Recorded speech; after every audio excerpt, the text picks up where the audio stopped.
I'm Walter Cronkite. This is the story of a time and a city.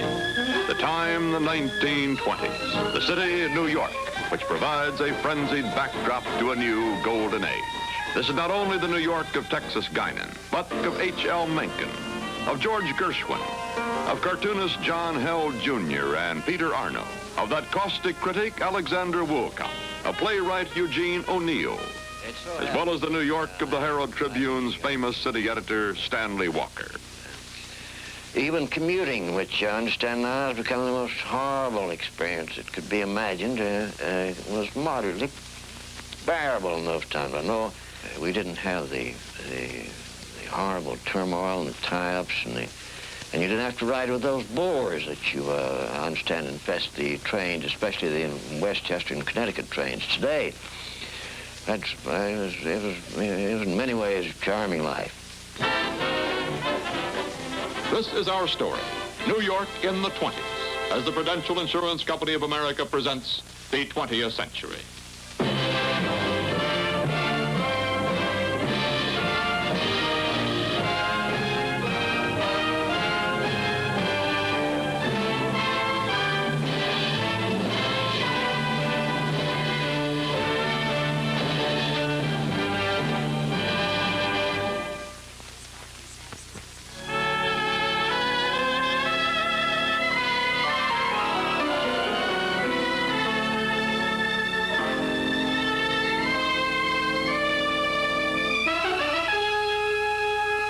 In the 20s, all roads lead to New York. Rising from an island of rock, the city invites youngsters eager to test their talents, men and women seeking success. It lures the refugees in flight from the Puritans and Philistines of Main Street. It beckons those out-of-towners who come for a wonderful visit but wouldn't want to live here.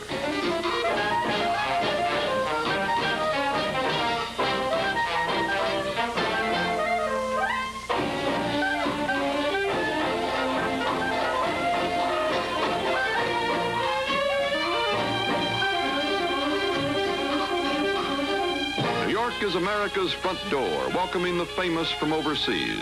Some pause briefly, some settle down, but no one passes it by.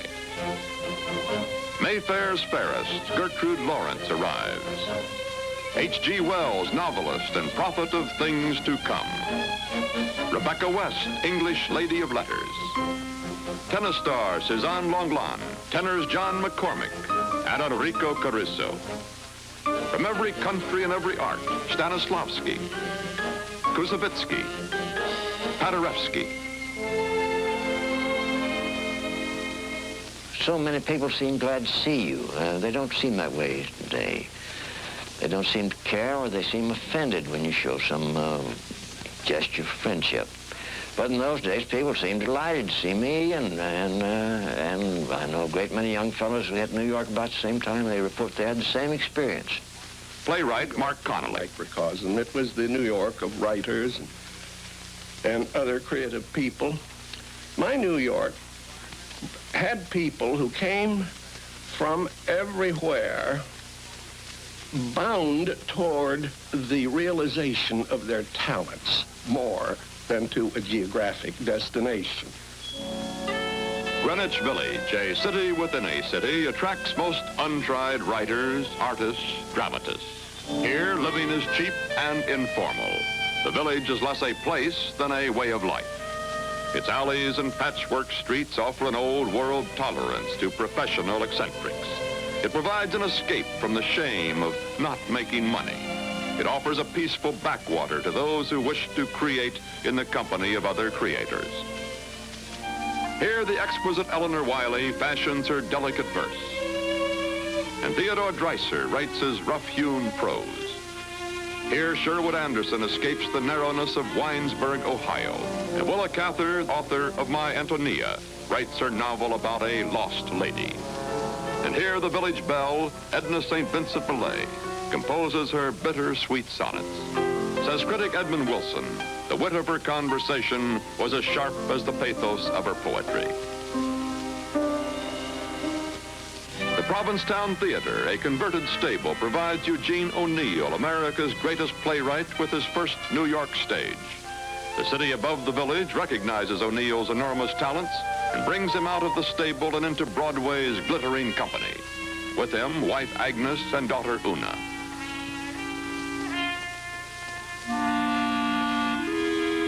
On Broadway, Katharine Cornell is reaching for stardom in The Green Hat, while the versatile Englishman, Noel Coward, here with actress Hope Williams, startles New York in his play, The Vortex.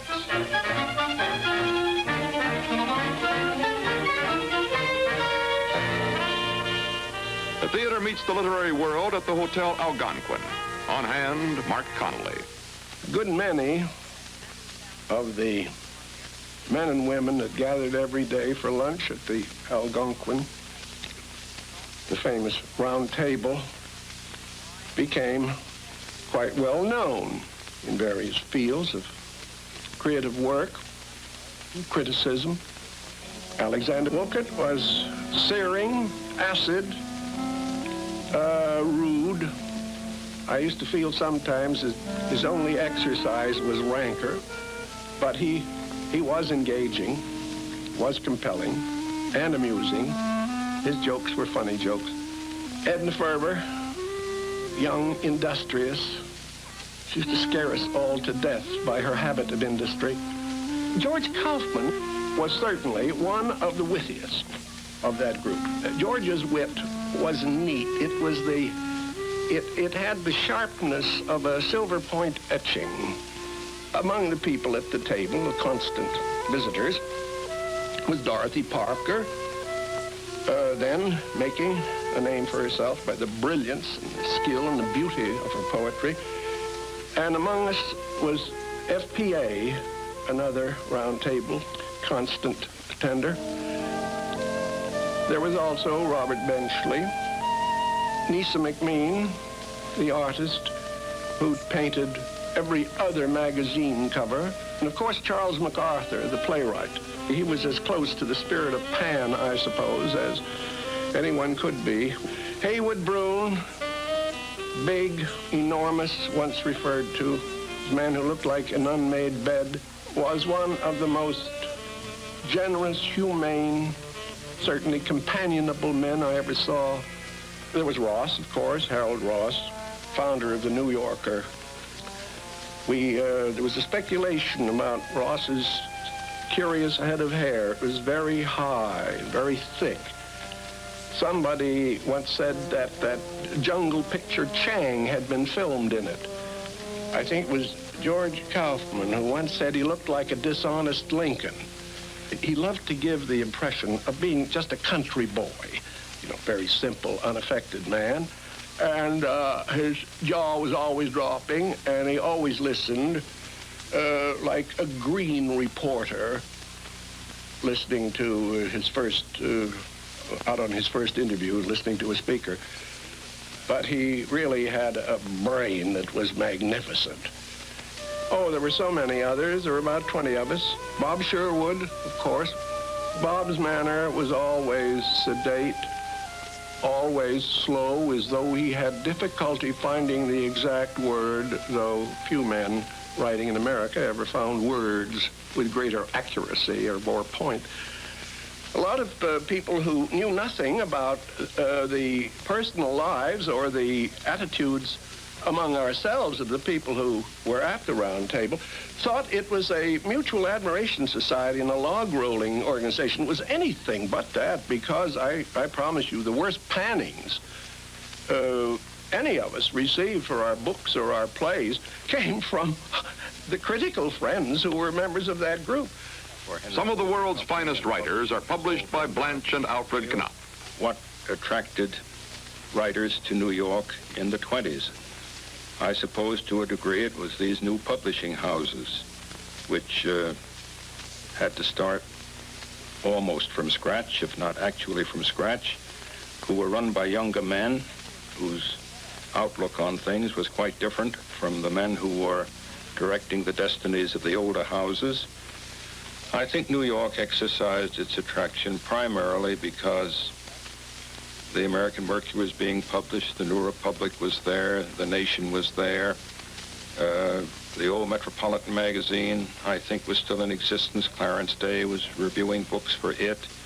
The Smart Set had been there earlier with Mencken's monthly piece on the theater, Nathan's monthly piece on the theater, and Mencken's on books.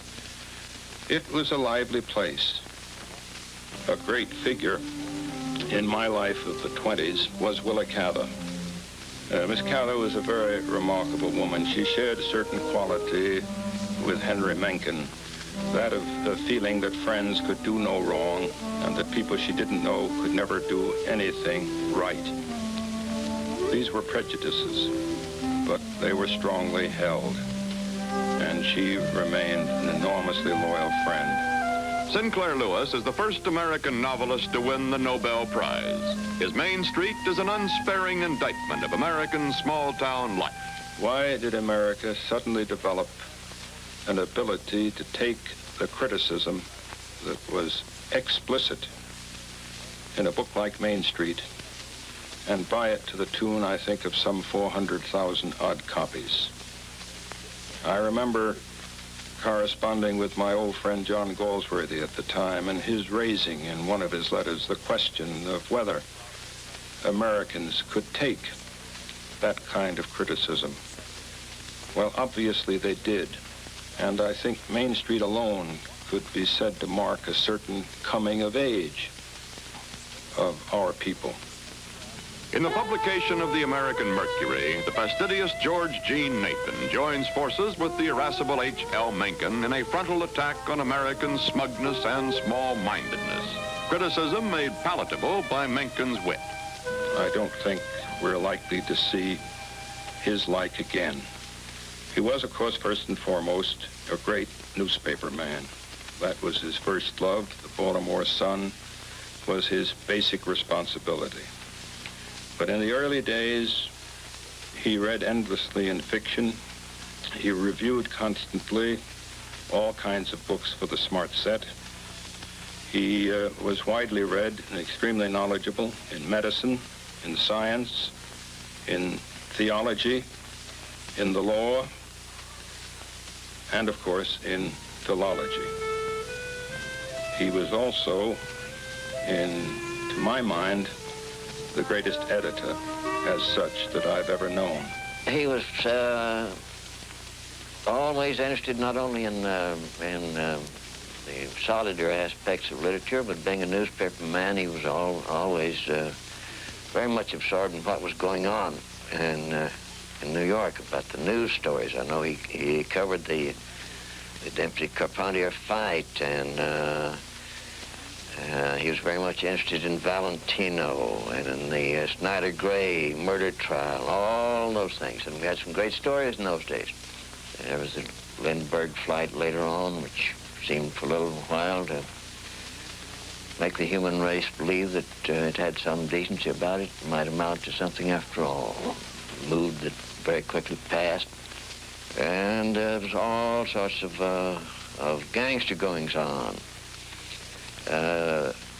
We killed quite as many people in New York in those days, I believe, as Chicago did, although Chicago had a much wilder reputation. That was largely, I think, because Chicago's more spread out, and you could take people for a ride, and it was more exciting, more romantic. New York, you had to kill people under much more cramped circumstances, and it didn't seem as interesting somehow. New York City was the great laboratory for what has been called the Prohibition experiment. One of the strangest things ever undertaken anywhere. Mr. Herbert Hoover called it an experiment noble in purpose, which people generally cut down to the noble experiment, which was not Hoover's words at all. But whatever it was, it disrupted, changed, and affected in one way or another the lives of millions of New Yorkers. Meanwhile, a lot of very good people were poisoning themselves on bathtub gin, and a lot of poor people were drinking stuff that was downright poisonous. It's a wonder that anybody is alive from that period today.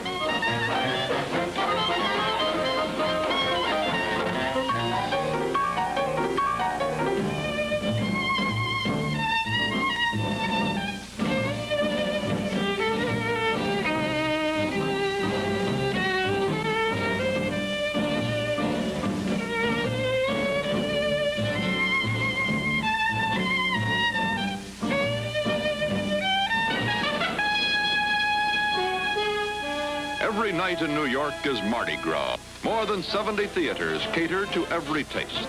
Just off Times Square is the Follies. An opening is a big event with prices to match.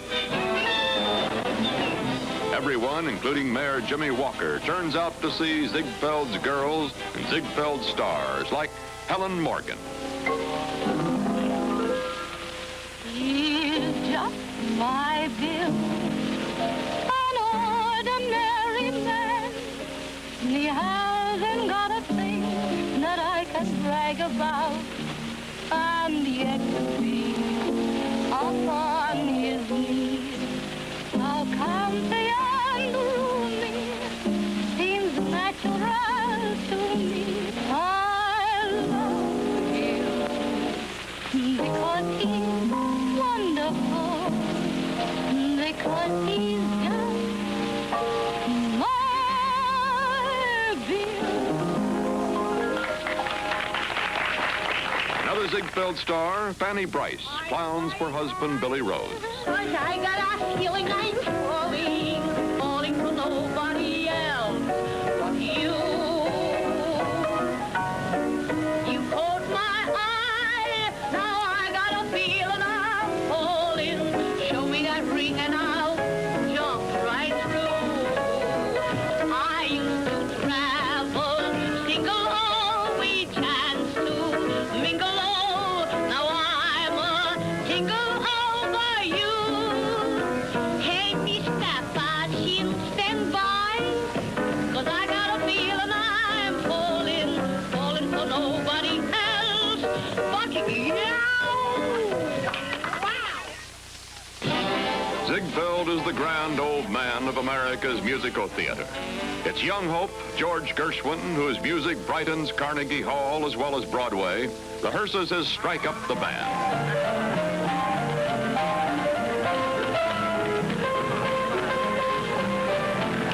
Hey, George, talking to the fella here yet? Nope, they're not here yet. Those fellows are always late. Tell you what we do. While we're waiting for them, let's take the girls and the buck dance and strike up the band. Good. All right, kids, come on, strike up the band. Hurry up. All right, ready.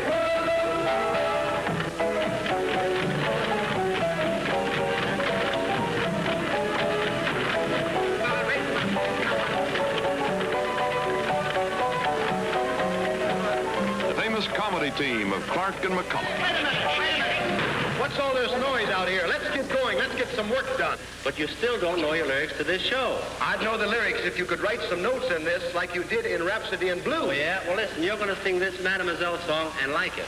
I like all your songs. How are you going to argue with a virtuoso? Can't do it.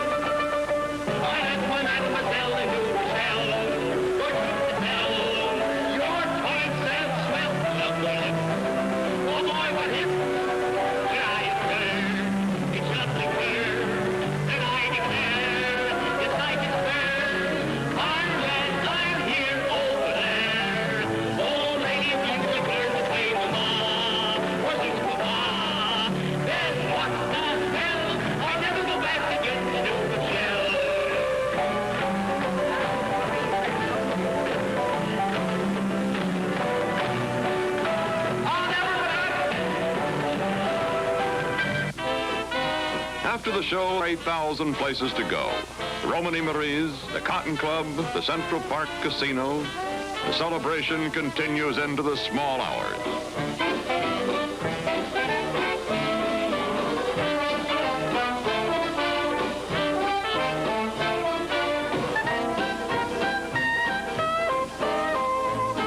At Texas Guinan's place, the party never ends. Says Texas, you may be all the world to your mother, but you're just a cover charge to me. All right, start to sing this song, I want it understood that no sucker in this room has better mention how it works. I'll rave and swear and tear my hair because I'm going to kill that bum that wrote that song entitled California, Here I Come.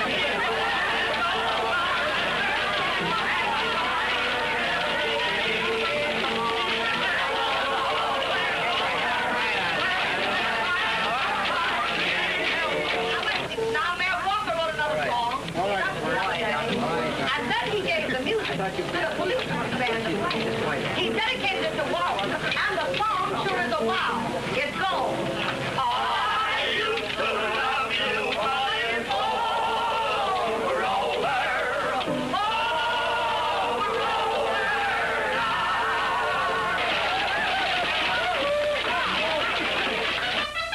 From the village to Harlem, from Riverside Drive to Sutton Place, the private parties are the best of all.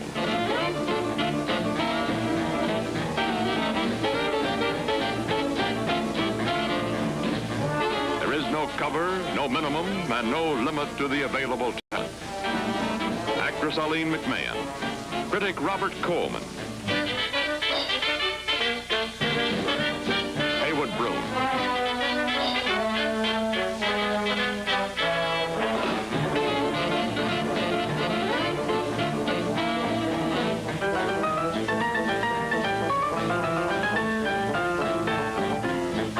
Charlie Chaplin. The same faces in different places. Illustrator Ralph Martin. Writer Philip Wiley. Mencken and Nathan. Anita Luce. Clarence Darrow. Toscanini's daughter Wally. Author Carl Van Vechten. And Ethel Barrymore. Mencken with novelist Joseph Hergesheimer. Everyone has a good time.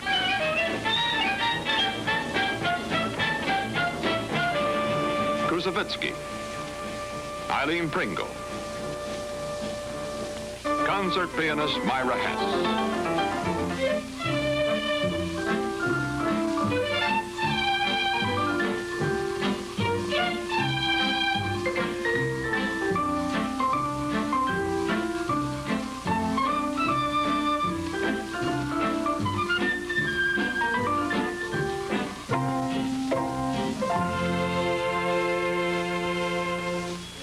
And then, on a very memorable day in the fall of 1929, came the crash that saw most of us who had managed to accumulate some small amount of money, saw it all wiped out.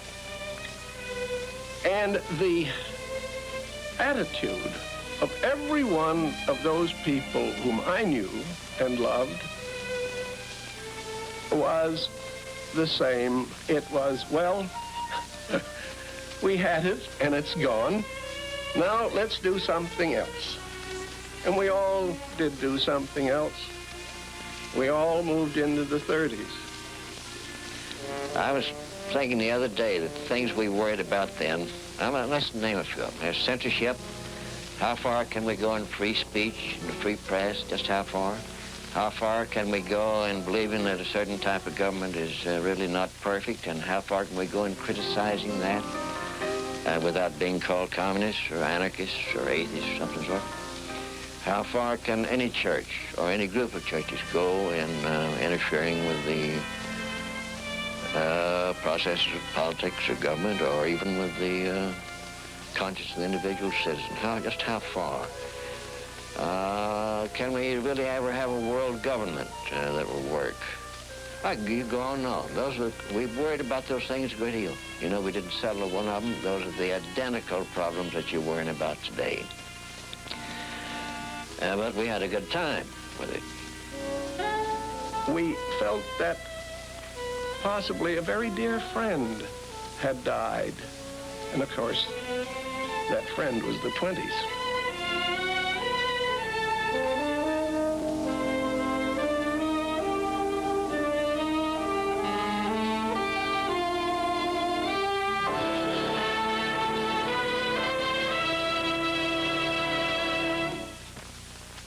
Next week at this time, the Prudential will present the first of two programs just filmed by the 20th century in Sweden. You'll see and hear a report on the world's most highly developed welfare state and on its people, who some say are living in a troubled paradise. Next week, Sweden.